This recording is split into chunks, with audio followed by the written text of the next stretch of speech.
The RDL is an amazing lift for the glutes and hamstrings.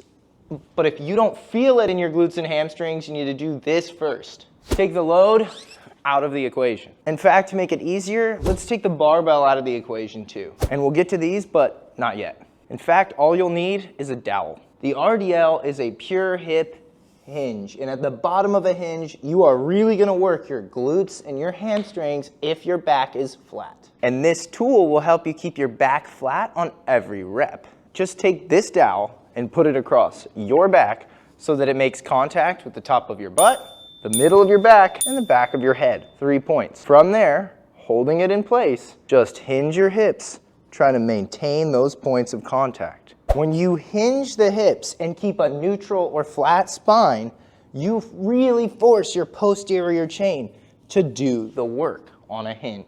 And when you can feel your glutes and hamstrings with no weight on 2 legs and even on 1 leg, that's when it makes sense to start incorporating load and to challenge your body with a strong hinge. I think the RDL is as good of an exercise as there is for your glutes and hamstrings, but you want to make sure you're training a hinge and not just bending your body. If you do that, you might get more lower back and other muscles involved than you would like, but if you're doing a pure hip hinge, your glutes and hamstrings will thank you, and it doesn't take long to go from beginner to expert.